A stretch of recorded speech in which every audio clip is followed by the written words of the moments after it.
Hey everyone, welcome to This Explainer. I'm genuinely so thrilled to have you here today because we're about to explore something absolutely profound. We're going to take one of history's most famous quotes, the kind of line you've probably seen a dozen times in books or maybe hanging on a wall somewhere, and we're going to totally unpack the deep, existential weight behind it. We're looking at how a 13th century poet completely reframed human connection, existence, and, well, meaning itself. So get comfortable, focus in, and let's get started. But actually, before we get to the quote itself, I want you to just take a second and really reflect on this. Have you ever felt intimidated or, isolated from the vast world around you? Like you're literally just an island? It's a super common part of the human condition. We look out at the vastness of the world, billions of other people, the insane complexity of nature, the sheer scale of the unknown, and it's incredibly easy to feel this profound sense of distance, right? That separation can breed a lot of anxiety. It just makes the whole world feel incredibly intimidating. But what if there was a built-in mechanism to cross that divide? Well, here's the ultimate answer to that isolation. Love is the bridge between you and everything. This is from the legendary poet and philosopher Jalaluddin Rumi. Now, on the surface, sure, it sounds like a beautiful poetic sentiment, right? But this single line actually offers a massive paradigm shift in how we process our connection to the universe. It isn't just pretty poetry. It's practically a structural blueprint for how to interact with existence itself. Okay, let's dive into this. To really grasp what Rumi's getting at here, we kind of have to let go of our modern, surface-level idea of love. It's not just a fleeting emotion you feel for a romantic partner. Actually, scratch that. It's way bigger. In Rumi's Sufi philosophy, love is a fundamental force. Think of it like gravity, but for the soul. It's the absolute force of connection linking the individual soul to the rest of the universe. It is the literal bridge that spans the massive gap between separation and unity, between pain and healing, and between the self and the divine. To really absorb the magnitude of this, we're going to unpack this bridge by peeling back the onion through three specific layers. First, dissolving the illusion of separation. Second, using love as a catalyst for understanding. And finally, making the shift from object to subject. So let's jump right into layer 1, dissolving the separation illusion. To really understand the bridge, we first got to understand the chasm that it crosses, right? Our human minds are essentially just categorization machines. We naturally try to make sense of the world by drawing strict boundaries. And the biggest boundary we draw is me versus everything else. Without a bridge, that everything else, other people, nature, the massive unknown, feels totally foreign, isolating, and deeply intimidating.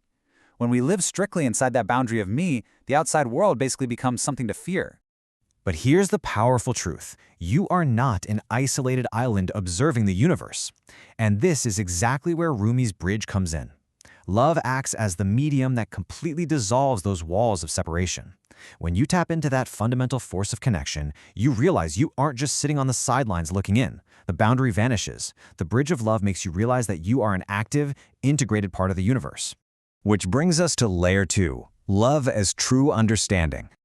And this brilliantly illustrates where Rumi's philosophy gets intensely practical. See, love isn't just a warm, fuzzy feeling in your chest. It's actually a profound way of knowing. It's a tool for comprehension. Just think about a time you had a bitter disagreement with a friend. When you view a person or a hardship with detachment or resentment, when you're remaining distant, you stay on your side of the chasm, and true understanding is literally impossible. But when you approach that exact same situation with love, meaning you apply openness, empathy, and curiosity, you are actively crossing the bridge. Love becomes the catalyst. You can't truly understand someone you disagree with from a distance. You have to cross the bridge of empathy to actually know them. Moving on to layer 3, from object to subject. Now, this is the ultimate shift in how we interact with the world once we actually cross that bridge. I want you to let the philosophical weight of this one really sink in for a second.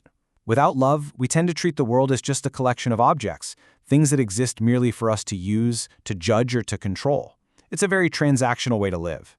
But when love is present, when that fundamental force of connection is activated, everything transforms into subjects. You begin to see the inherent value, the sacredness, and the deep interconnection in everything around you. You aren't just using the world anymore, you're in a sacred, living relationship with it. All of this creates the pathway to purpose. We've dissolved the separation, we've used love to truly understand, and we've shifted the world from object to subject. So the crucial point is, what does this all lead to? This is the grand culmination of Rumi's evolution of perspective, and I really want you to take this away.